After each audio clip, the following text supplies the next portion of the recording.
Good evening. My name is Uta Poige, and I'm the Dean of the College of Social Sciences and Humanities here at Northeastern. And it's a great pleasure to see so many of you for our conversation this evening, an important conversation in which we are asking ourselves questions about how to respond to hate. Before we have our panelists really start us off in this conversation, I just want to tell you a few words about this series, a series that we have run for a few years at Northeastern. And I want to tell you in a few words about the ambitions of this series. The series, as you know, is called Conflict, Civility, Respect, Peace, Northeastern Reflects. And this is a series that is really designed to elevate civility and ethical reasoning on campus as well as beyond campus. Each of the events in this series traces, in fact, an arc from recognizing conflict and injustice to building peace. So this arc of recognizing conflict, but also thinking about how to build justice and peace is very important for us. It is, in fact, wonderful to see so many of you here and also to see so many of you here who generationally, I'm concluding, are probably students. Because indeed, we could not make any of these questions, any of these ambitions meaningful if we can't count on your participation. And so we all look very much forward to hearing your contributions and especially your questions tonight. Our ambition is for Northeastern to be a pioneer and to be a leader in what the organizing committee for this series has called civic sustainability. And I, in fact, have to call out Gordana Rabrenovic, one of our speakers today, who first coined this term about 6 years ago when we started thinking and started organizing this series.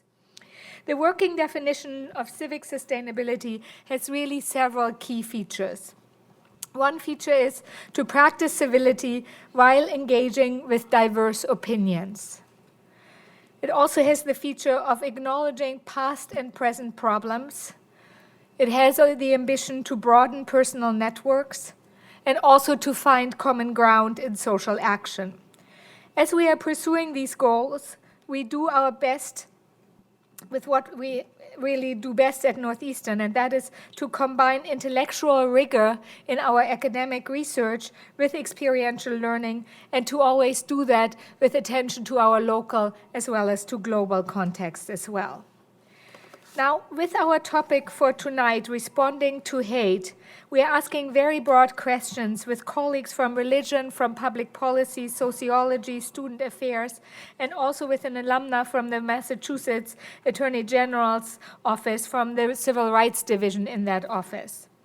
These questions are questions about how the tone and content of public discourses may relate to threats of violence, as well as relate to incidents of violence, such as violent hate crimes or even mass shootings. Questions also as to whether some public discourses inspire hate and fear. And also questions about what values and institutions we draw on in order to respond to incidents of hate.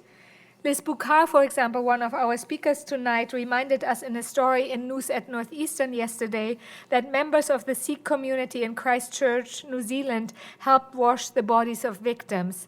Such occurrences of support for people from other religions are certainly very important as we are thinking about responses to hate as well. And when we think about values and institutions, we also need to tackle questions about trust in government and about trust in other institutions in responding to hate. We have a panel of speakers who will suggest some of the ways of tackling these questions and who very much look forward to your questions. I want to then do also a couple of items of housekeeping. One, I want to alert all of us that this event is being live streamed to our campus network, including to Seattle and San Francisco. And all of you in Boston and throughout the network also have the opportunity to reflect on this event as you have to reflect on your classes, as you have the opportunity to reflect on other of your engagements in college. You have the opportunity to reflect on this and other events through our integrative platform, our platform for integrative learning that we call SAIL. So just keep that in mind. I also want to make sure that we thank the organizing committee of people from our academic side, as well as from student affairs, as well as our staff members, and especially their Gabi Fiorenza and colleagues, for organizing tonight's conversation. So if we could just give them a brief hand of applause. And then my final item of housekeeping is for Boston. You will be able to interact in smaller circles after our large group discussion during a reception that we'll be holding right outside of the room at the end of the large group discussion. And I hope that you take that opportunity to introduce yourself or to speak with someone on this campus whom you have not met before. So make use of this also to broaden your own social network. Again, it's great to see so many of you here ready to participate in our ambitions, to lead in our ambitions as well. The ambition to build civic sustainability in the Northeastern community, the ambition to be a model for society, the ambition to have difficult conversations and conversations across differences. In short, really all the ambitions that we have for making the world a better place. It's then my pleasure to turn to our moderator, Ted Landsmark, who's Distinguished Professor of Public Policy and Urban Affairs and also the Director of the Dukakis Center, and he will guide our discussion this evening. Thank you.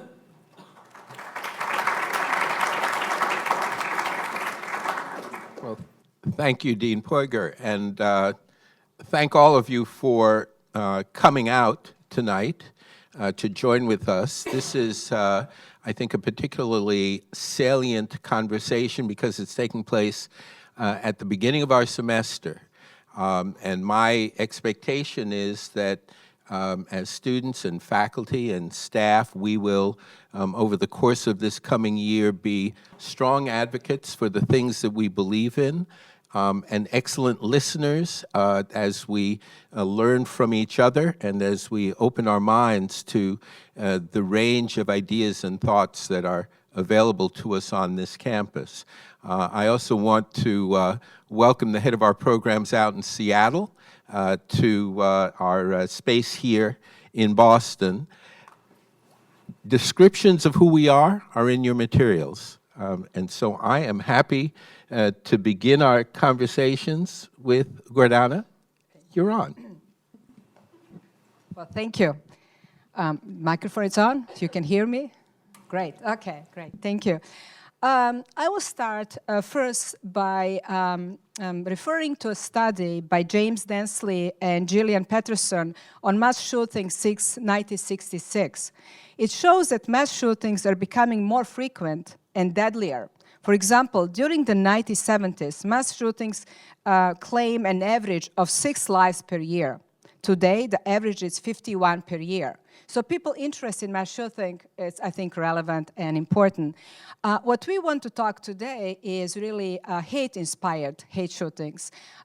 Just kind of for a reference point, mass shootings are less than 0.5% of all homicide death per year. So as a problem, it's relatively small, but as an impact on a larger society, it's much larger. So what are our concerns about hate-inspired shootings and shooters? Jack Levin and Jack McDavid, and other professors here from Northeastern, have studied hate crime violence for several decades. And they argue that hate violence is changing from young men who commit violence in groups and are looking for excitement, they call them thrill seekers, to men who are older, acting individually and engage in what they call defensive hate crimes. Defensive hate crimes are defined as offenses aimed against particular outsiders who are regarded as posing a challenge to a perpetrator's neighborhood, workplace, school, culture, or physical well-being. There is usually precipitating or triggering incident that serve as a catalyst for expression of their anger. What I want to talk about are two aspects of these shootings. The first aspect is the importance of our larger social and political context in which shootings occur that influence who are the targets of shooters. They don't make decisions just by themselves.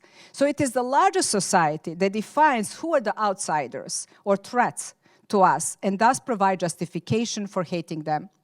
So when our leaders villainize particular population. When media coverage reflects such views, it is like screaming fire in a crowded theater.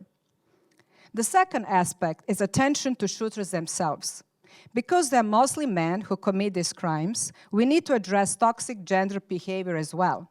As men's social and political settings are changing, they're dealing with conflicting social expectations, and for some, with the loss of male entitlement that are available to their fathers and grandfathers.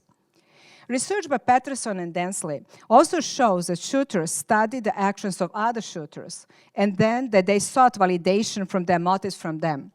Thus, again, the context of wider society is important. These men need better way to assert themselves and find place in a society. The research also indicates that we need to change how we cover such incidents, and in particular do so in a manner that does not sensationalize them. In looking for solutions, we need to work more on developing values, norms, and rules that can serve as guardrails against hate and bigotry in public discourse. We also need better ways to keep our leaders, social institutions, and media accountable to those values, norms, and rules. Right now, many people mistrust government and political institutions. One of the primary dangers of mistrust is that it encourages people to disengage from public discourse because they believe that nothing is possible. And this is why I think we really need to strengthen our norms on public discourse and civic institutions if we are to move forward in strengthening our democracy. We also need transparency and accountability for the actions of our leaders and government officials and agencies. And to give a good example of that, I'm just going to mention and remind some of you of work of Dr. Mona Hanna-Attisha, who was here at Northeastern campus just 2 weeks ago. She was talking about her work in Flint, Michigan. She's a pediatrician who exposed the lead water crisis. And what she argued in her book and also in her presentation is that democracy did fail us in that case, but democracy also saved us. And so in a sense, we have to recognize when we fail and why we fail, but we also have to turn and say, how can we change it? And we can only do that together. And this is, I think, the powerful message from, I think, her presentation and her work, that community organized and working toward the common goal can achieve a lot. So there is something we can do about this type of hate and violence. And yeah, that's what I had to say. Thank you. Amanda? Hi, everybody. I'm Amanda Hainsworth. I am a lawyer in the Civil Rights Division of Attorney General Maura Healey's office. The Civil Rights Division, just by way of background, is broadly responsible for enforcing and protecting the civil rights and liberties of everybody in Massachusetts. It's a super broad mandate, and we do that in a lot of different ways. But keeping in mind the topic of today's discussion, responding to hate, one of the hats that our division wears is that we are the primary civil enforcement authority in Massachusetts. Apologies to San Francisco and Seattle. This is going to be super focused on Massachusetts. For responding to bias and hate-related incidents in Massachusetts. Essentially, we're civil prosecutors. So we have, in that capacity, a lot of tools in our toolkit that we use to respond to hateful conduct that happens in Massachusetts. I thought I would just kind of highlight a few of the ways in which, as a practical matter and as lawyers, we go about doing this. Massachusetts is pretty unique insofar as we allow for both criminal prosecutions of hate crimes, and we also have this civil prosecution element. That's really important and I think a really effective tool in responding to hate here for a couple of reasons. When we're talking about criminal enforcement, we're talking about criminal prosecution of hate crimes, and hate crimes are essentially any crime that is motivated by bias against a protected class. Criminal prosecution is always a big stick and always can be an effective tool in responding to this type of thing, but it's limited. You have to be able to show that a crime has occurred. You have to be able to meet the very high evidentiary burden that we have in criminal cases, meaning you have to be able to prove your case beyond a reasonable doubt. You need to have a prosecutor who's able to recognize that a crime is motivated by bias. You need to have witnesses and victims who are willing to cooperate. And in a lot of cases, that's a big ask. And so there's a lot of conduct that goes on in Massachusetts that's not effectively remedied through the criminal process. So we have this really unique statute in Massachusetts. It's called the Massachusetts Civil Rights Act, or the MCRA, which allows my office to go into court and basically file a lawsuit anytime there's been an interference or attempted interference with a civil right by threats, intimidation, or coercion. That is very broad, any civil right, and attempted interference. These are very broad concepts, so we have a lot of leeway under that statute to go into court and address a wide variety of different types of hateful conduct.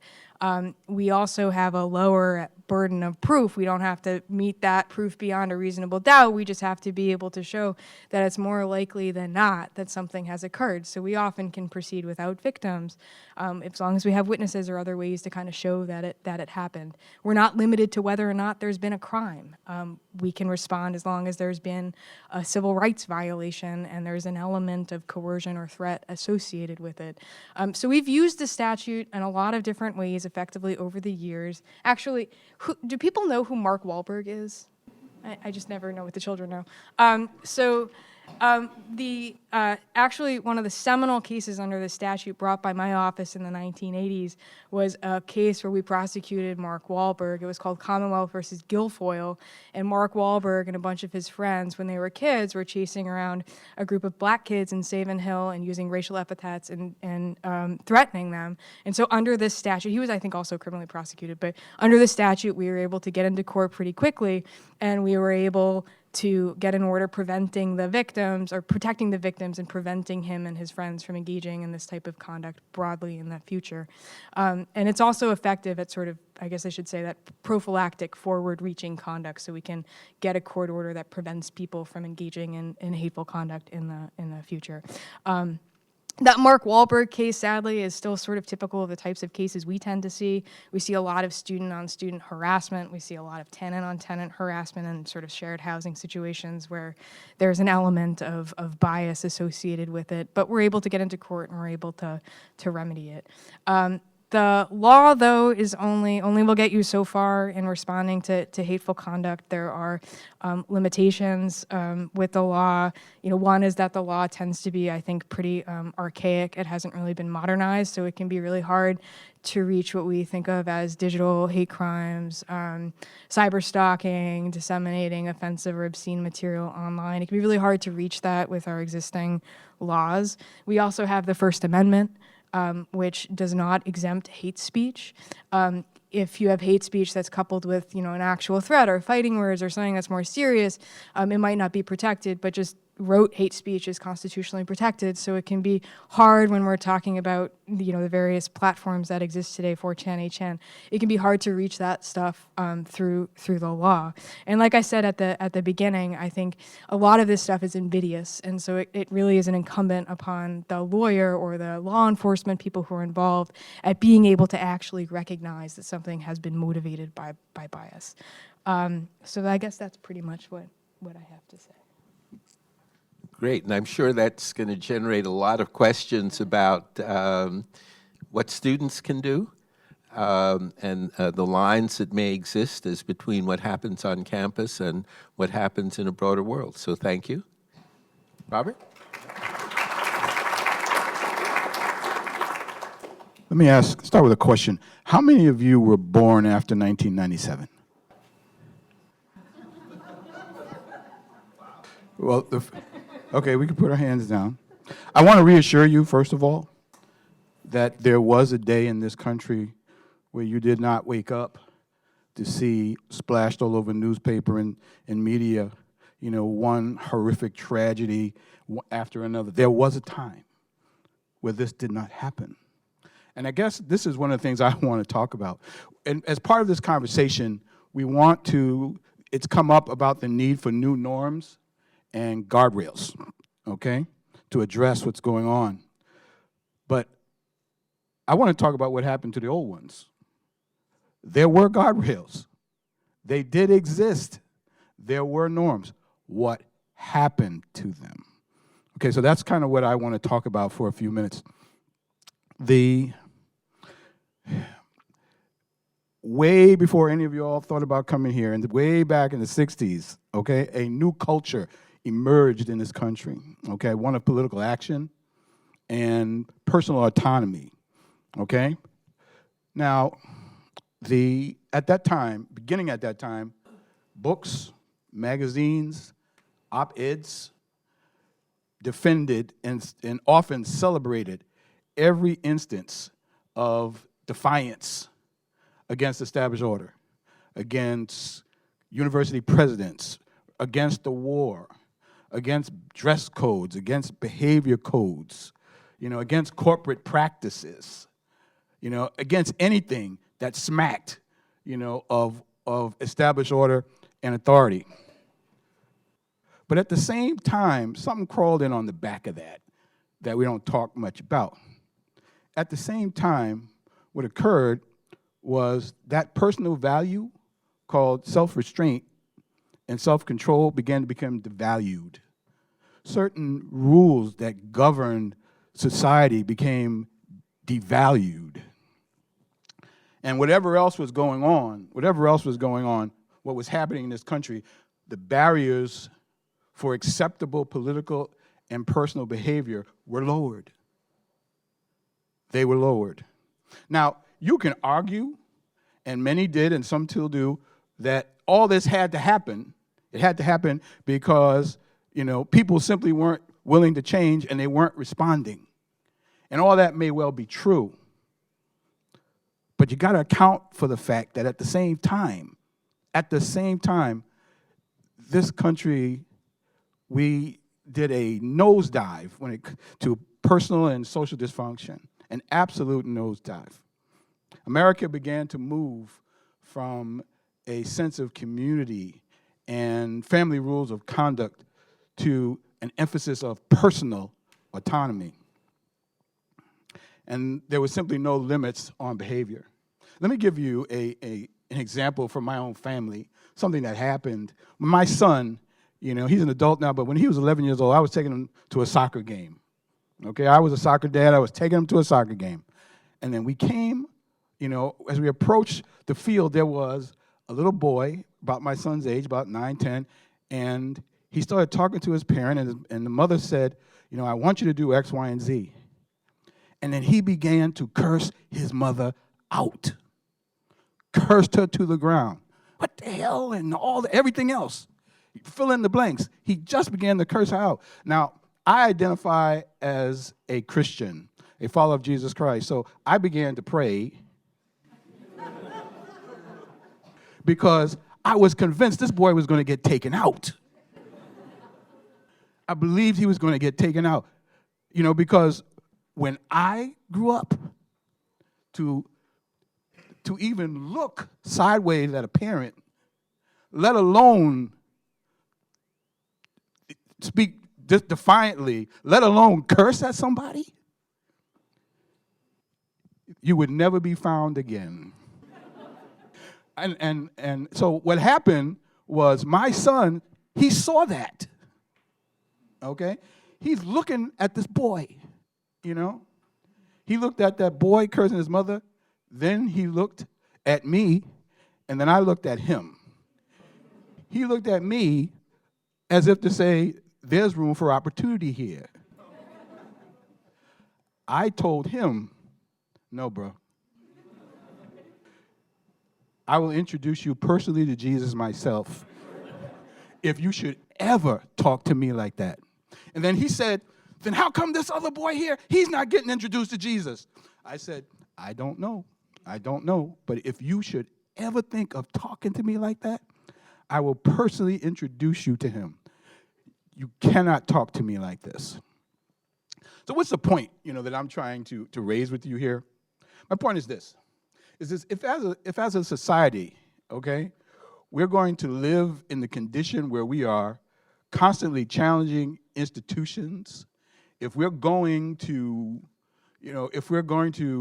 continually talk about the lack of limits on personal autonomy, okay? If we're going to fight and we're going to march and we're going to litigate every conceivable grievance, then we need to be honest and clear about what the consequences are going to be. And the consequences is this. We will see more of these tragedies. We will see more of these casualties, okay? And we're going to see a lot more of them. But the question is this. Do we need guardrails? I would say we do.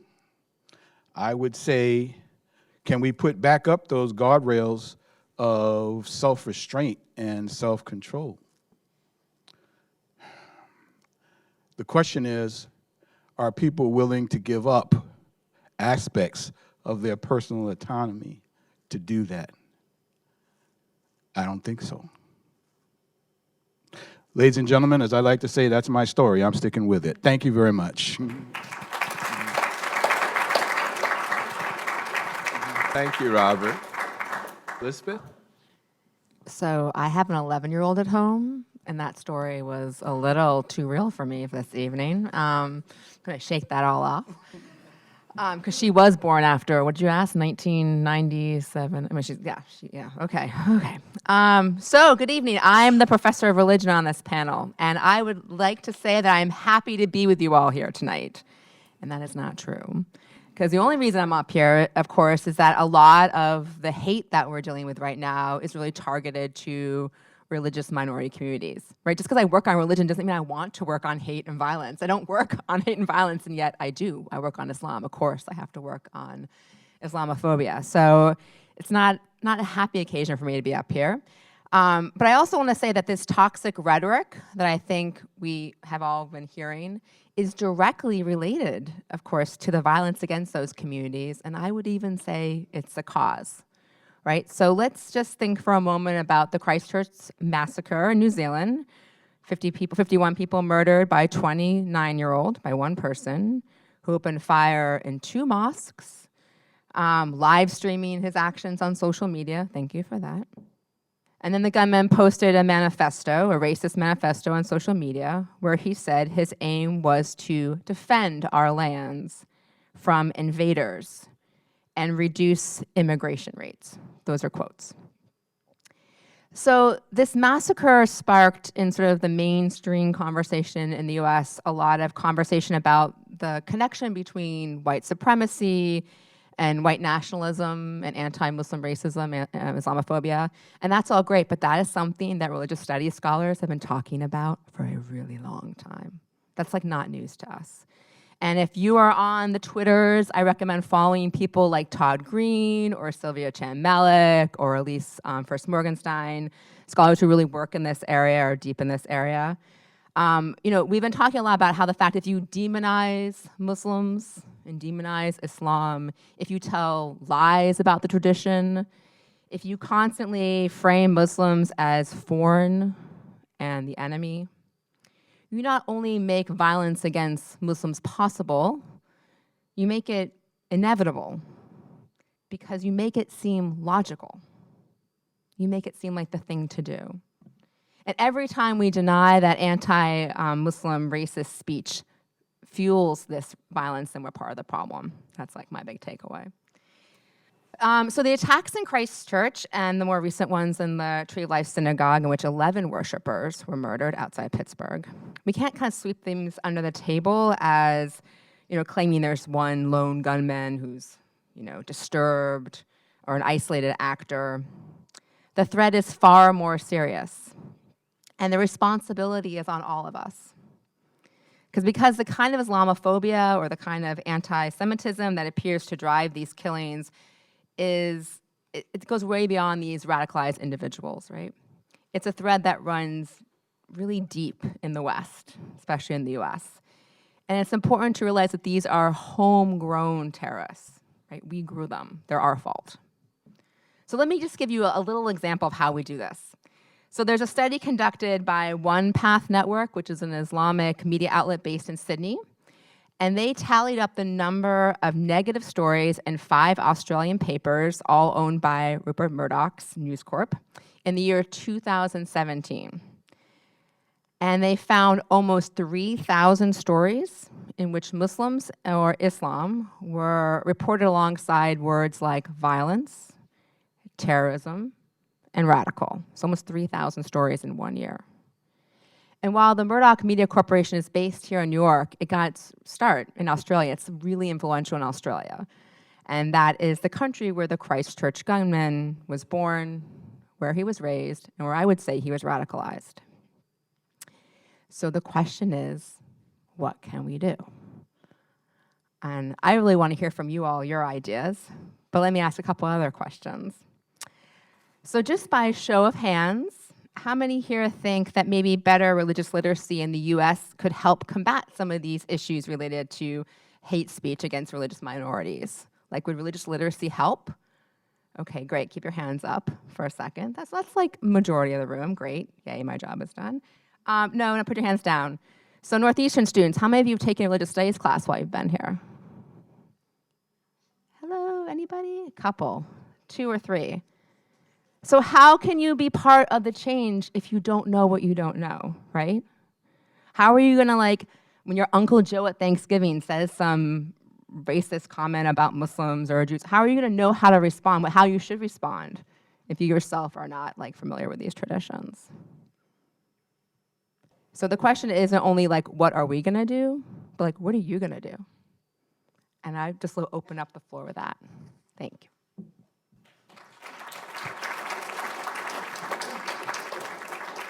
So we have a microphone over at the side here, and we invite your questions and comments. I'll start with one for our panel, and perhaps the panelists themselves may have questions for each other. But my first question is, we've made reference to guardrails and guidelines. In this kind of academic environment, what would those look like?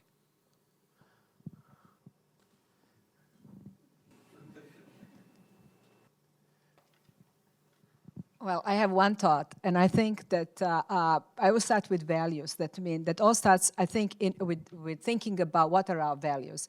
And when we started this series, our interest was in inclusion, that we're going to include all our students and faculty and staff in this conversation about what's important to us and how we're going to be respectful to each other. We actually had, again, last week, Ibu Patel, who came here and talked about diversity, how you work in a diverse society, how you create a commonality in a place when people are so different.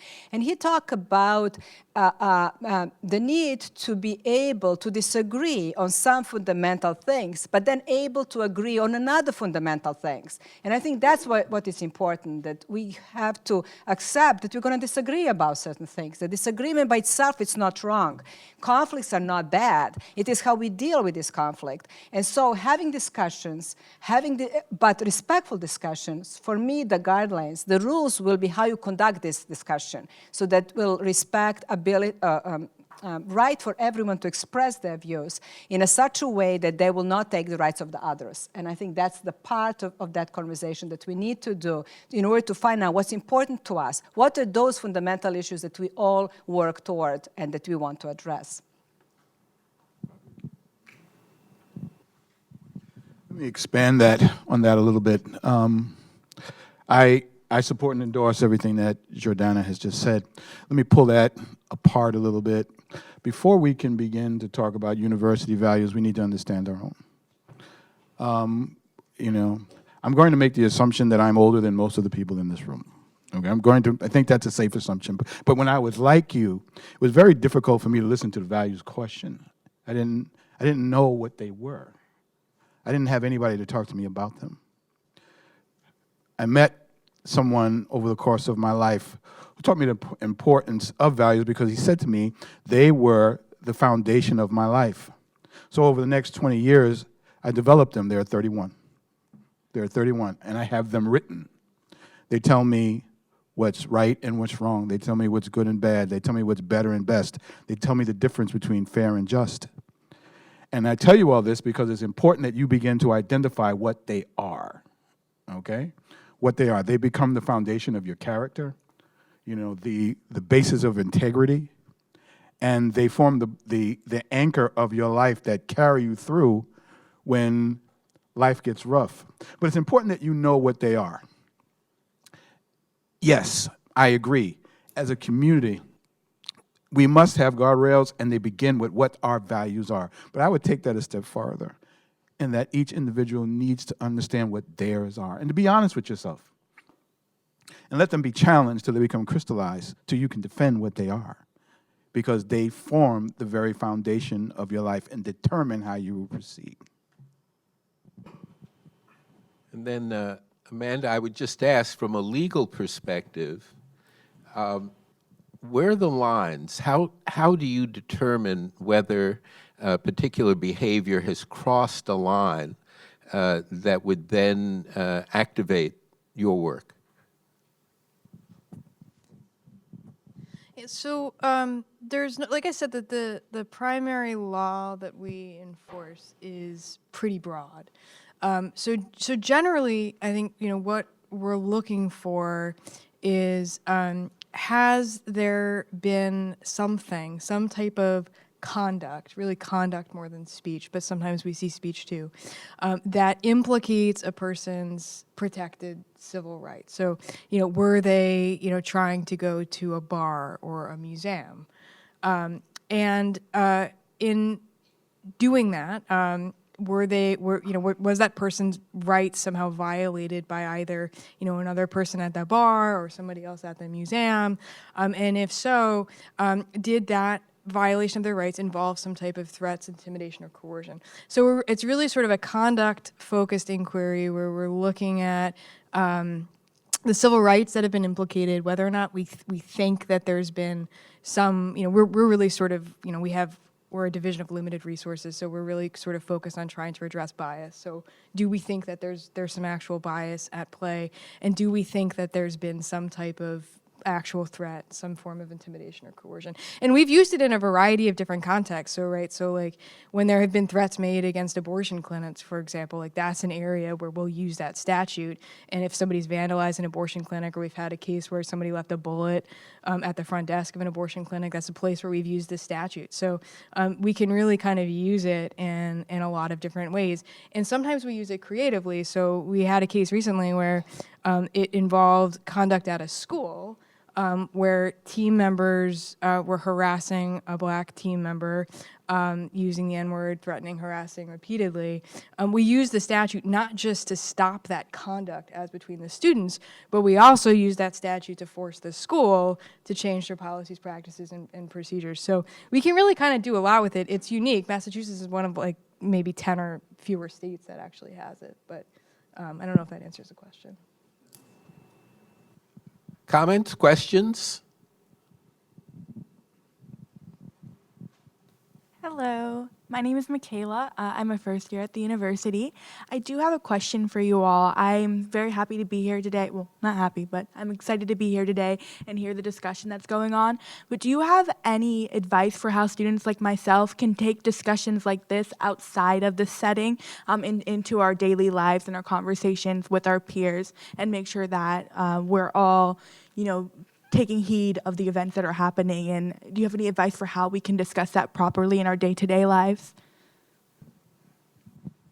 Thank you for the question. I have a couple of ideas. First of all, Uda, I'm sorry I forgot to mention this.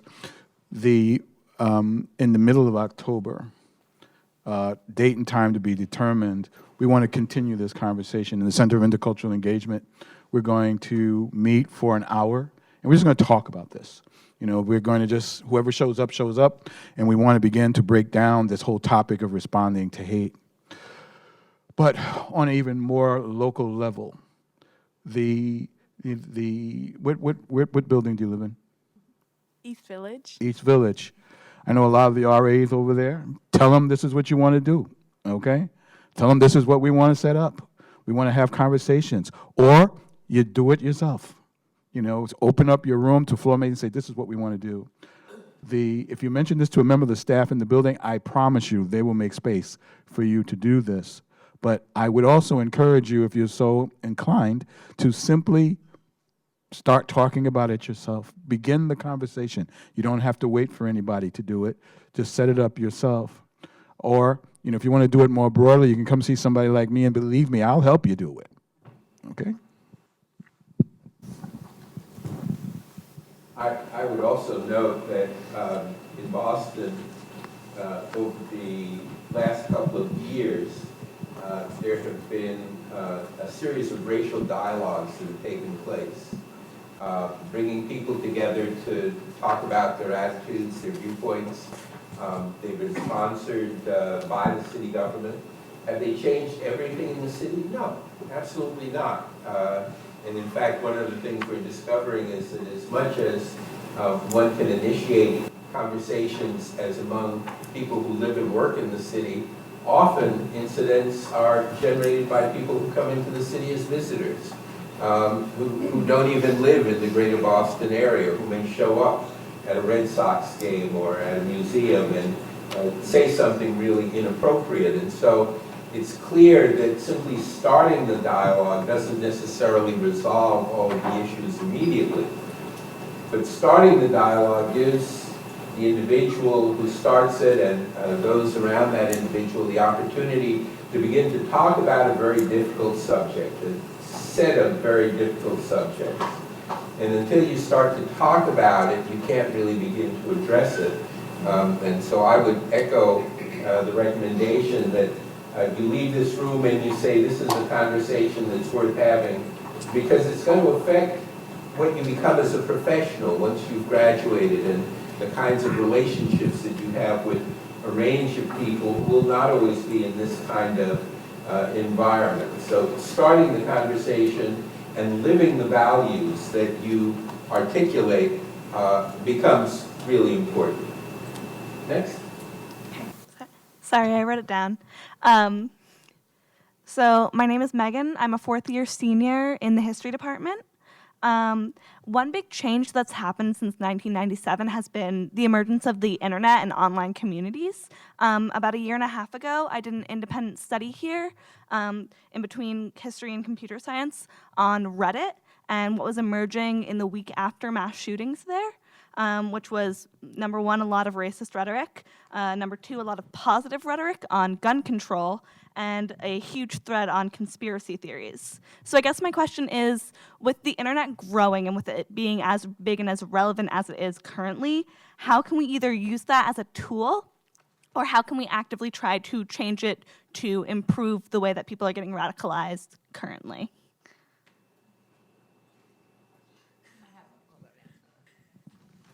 I mean, you all know about the internet way more than we do. But so for me anyway, if we just start with something very simple like Twitter, right? Like, I got on Twitter for Black Twitter. I got on Twitter to hear from people that I don't interact with otherwise, like super radical, active, Black feminists, Black Muslim feminists are some of my favorite. So one great way to use this media is to get on there and get on and listen, right? Get on and hear conversations from communities that you know are more marginalized and may have super interesting, helpful ways to talk about the issue and suggestions on how to be an advocate. The other way I think of in terms of how you might want to interact yourself is, again, like thinking about contributing to the conversation versus, there's a lot of call out culture, everything's polarized, it's the Reddit stuff. I mean, like, that doesn't get anywhere when everyone's screaming in different corners. But how can you be part of the conversation in an effective way? It's one thing to be right. We're all right. We all think we're right all the time. But how can you engage that conversation effectively? And I think actually there's probably a lot of resources on this side of the room compared to this side of the room. I'm thinking again about my 11-year-old and overhearing a conversation she had with a grandparent this summer about LGBT issues, in which she was so calm why this grandparent was telling her that gay people were all sinners, and how she continued to sort of build an argument from a place of her values. And this is an 11-year-old, right? And so again, I think that that's part of the positive of this autonomy, individual sort of, that's the positive part of it, right? So thinking about what are the communities that you care about? How do you want to learn more about them so you can be a better ally or accomplice? How can you be a better listener? And then what's the intervention that you can make that can have the most impact? Let's hear from the next two folks. Hi, I'm Jacob. I'm a first-year international affairs major, and I did not write it down, so it will not be as eloquent. But for Dean Jose, in your first statement, you drew a correlation between like our culture right now of calling things out and litigating and marching. You drew a correlation between that and like the dissolution of like guidelines and like how our society acts, and possibly like drew a correlation to these mass attacks. Can you just talk a little bit more about that? Because obviously the good part of like a couple or like decades ago or years ago was that there weren't these mass shootings, but then there were also a lot of issues that weren't being spoken about or talked about that are today. So can you just talk a little bit about that?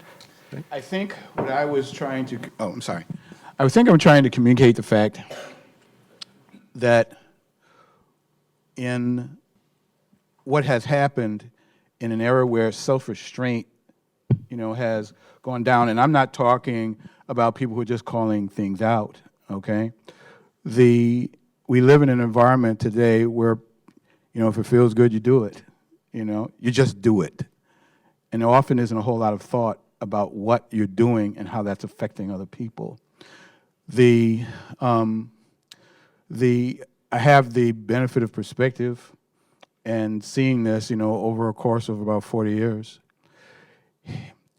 If you put this up to a scientific test, I may well be proved wrong, but I think there's enough evidence, that I can say that, one may not be necessarily a causality, but I think there's enough evidence that we need to at least look at it and say, is there some kind of relationship here? Because what we clearly see is an era where too many people simply feel that I can do what I want to do regardless of how that affects anybody else. So I wouldn't necessarily go on record as saying there's a causality, but there's definitely enough evidence out there to say, okay, I think we need to look at that and say, is there? Probably the best I can do on the moment. Thank you. Okay, I just want to kind of follow up on some of those aspects that was just discussed. My husband calls it Maoism. It's not about Mao, but moi. It's part of the French. It's all about me. And I think that's the part that I think you are referring to, that often is saying that whatever is good for me or whatever I want, we should do. My children always were upset that we will not park a car in front of the school that they can just get out, because my husband was always looking for a place that will not disturb other people. And they were just upset, like, why we care about other people? We should just be able to go to school anytime we want. And I think that part of thinking that it's, that not paying attention to other people, and in holistic of self-restraint and self-control, it's connected with empathy. And empathy is part that you think about other people, that you see, okay, well, it's not, it's not nice and polite, or it's, to do something that, it's good for me to be so close, but I'm going to block someone. Now people will block you in front of it just because they want to make you turn and not thinking that they can, So I think that part of behavior that you're talking about is that we're encouraged to only think about ourselves. And it's a part of this individualism that puts community less important, that what other people around are not as important as we are. And I think that's part of this kind of community, how we can, when we do something, actually take care of what other people around are us. And that's how we, function as part of the larger society. Hi, I'm Blythe Serrano. I'm a first-year health science major. And my question is that it seems like a lot of the issues preventing sort of guardrail legislation regarding gun violence, hate crimes, and hate speech, a lot of the rhetoric preventing that from being passed sort of stems from the Constitution and the idea that passing such legislation would be unconstitutional. So would you maybe be able to elaborate on sort of the role you see the Constitution playing in this discourse? Thanks. It's a great question.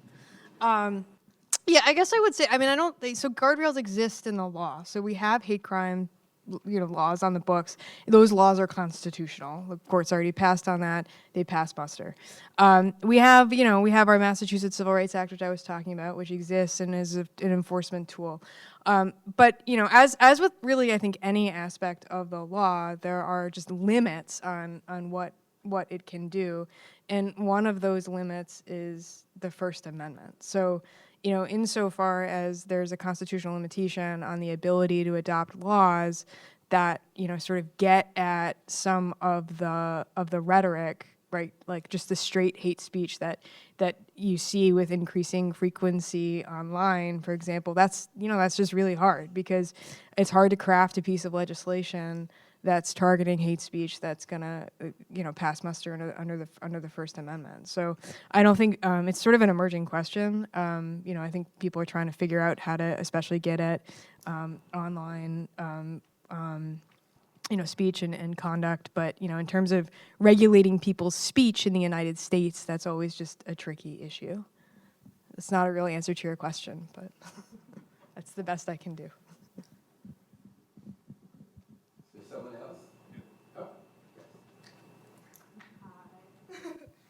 My name's Frida. I'm a first year. And one thing that, I don't know if it's an elephant in the room, but I certainly consider it being, the current administration, presidential administration, I do think has some influence into the current political and hate-filled rhetoric that's going on right now. And I was wondering if you guys agreed with my sentiment. My question was, do you think the current executive administration has had any influence on the current discourse and rhetoric, and afterwards, how do we come back from this? Because, I mean, I've definitely noticed racism before and after Trump, but it's not been this bad. So.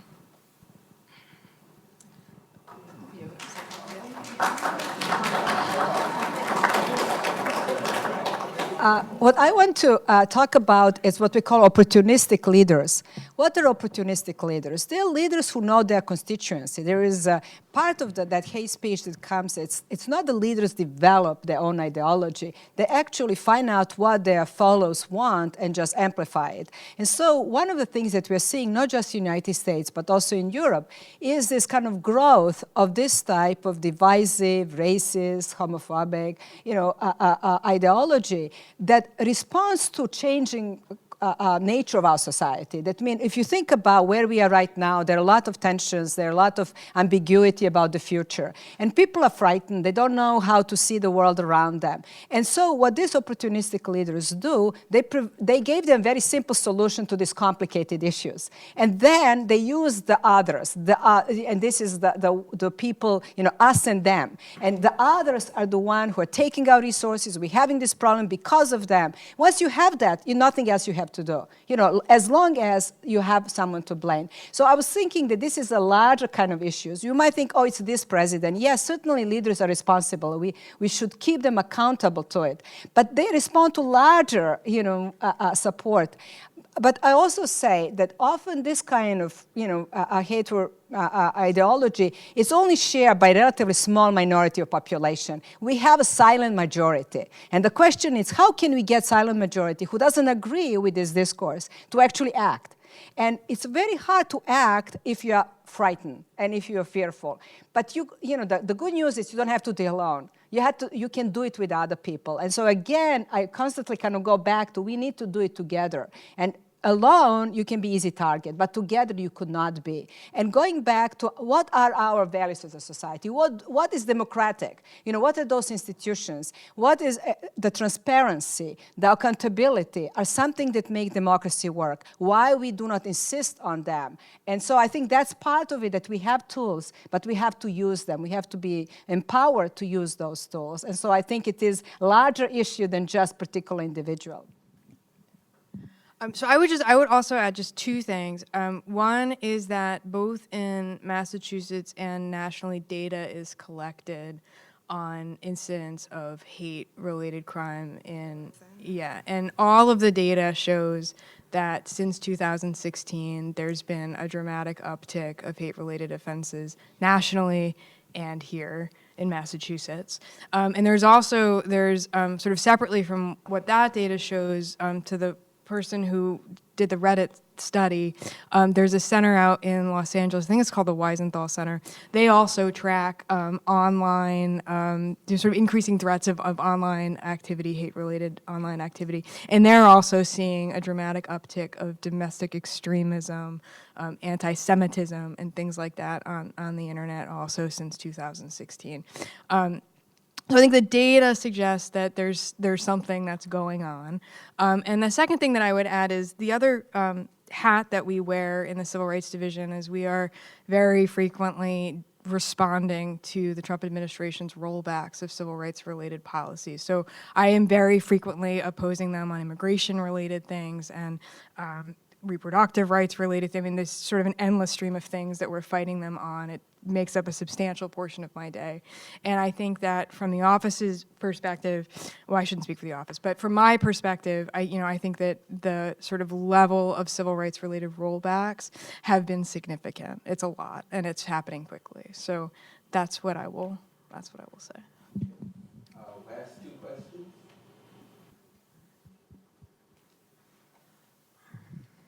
So my name is Justin. I'm an undeclared engineering major. I'm first year. My question was, during the panel talk, you touched briefly upon Rupert Murdoch and the proliferation of hate within his media, and I had a question. I've been noticing most recently, throughout the past few years or so, that a lot of news, especially that on television, have become a lot more divisive and more partisan. And I was wondering how we as students can kind of tackle this hatred that's become a lot more prevalent inside an institution a lot of us take in our daily lives.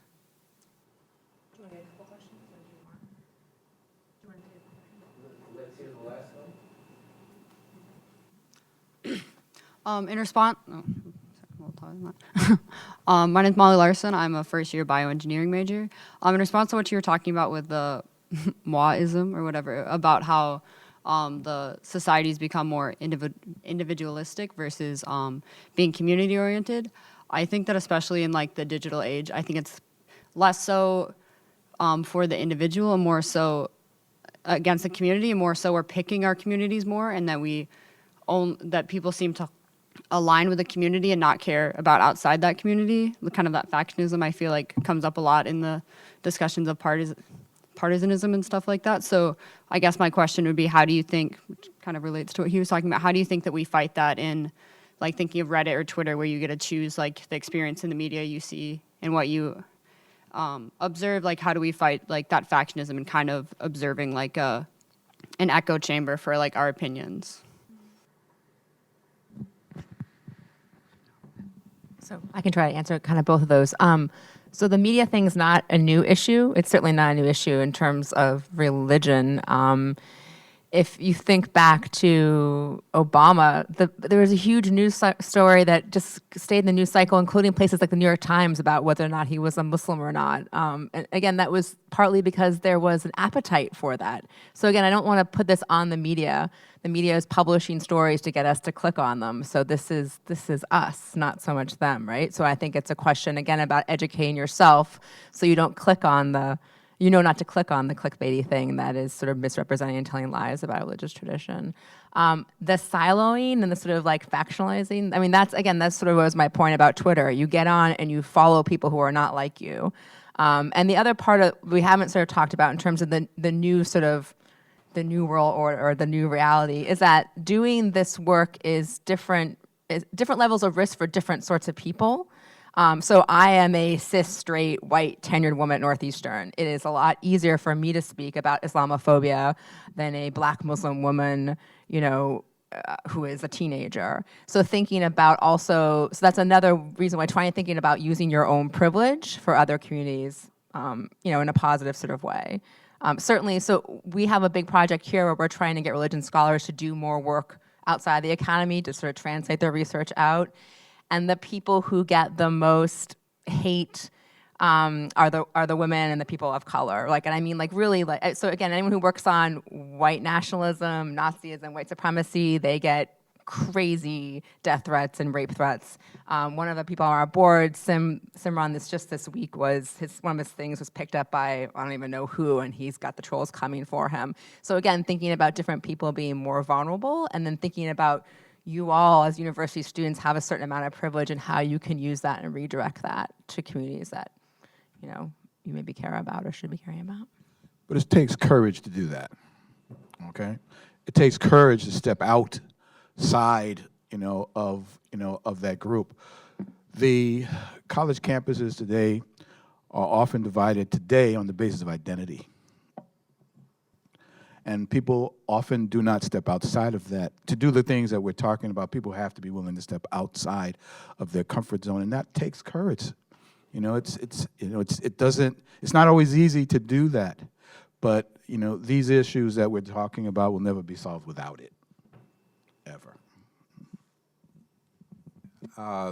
The open classroom here on our Boston campus this semester is focusing on the role of media in shaping our primaries and what's going to be moving forward over the course of the coming year. And the course is taught by a journalism professor, a law professor, and myself, and takes place on campus every Wednesday night. And we bring together our own students and people from the wider community. And it doesn't require enrollment. So we encourage you, as you think about your next steps, to come and participate in that dialogue. The other thing I would mention is that every one of you, or almost every one of you, will be having some sort of Thanksgiving event, not that far away from now.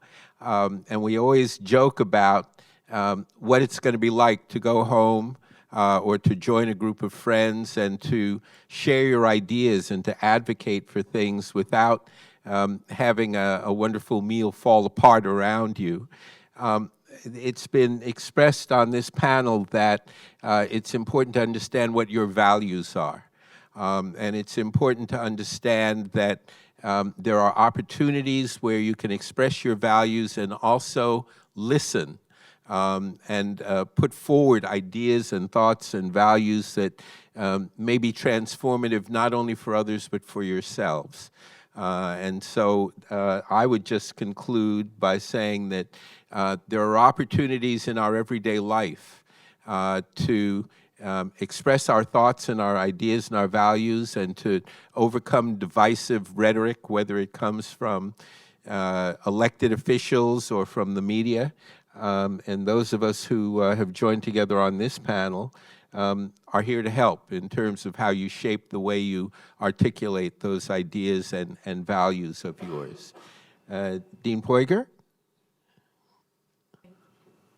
Thank you, Ted. My role is really to say that we have an opportunity to continue these conversations, certainly sometimes in forums like this, for example, in the open classroom. We also have an opportunity to gather outside of this room to just talk a bit in much smaller groups about what moved you to come here today, what is on your mind, but also, of course, to just get to know one another. So you're all invited to participate in our reception. And again, I hope that all of you take this conversation as an inspiration to get engaged, to, in fact, of course, challenge one another into difficult conversations as well, to do that with respect. We won't all agree. I don't think all of our panelists agreed, but they certainly agreed on some ground rules for important conversations. And again, we have particular opportunities there on campuses to really get to know things, to be challenged by things that are not familiar to us already, and then to take that out into the broader world to make change happen. Again, let's thank the panelists and thanks to all of you for an excellent conversation.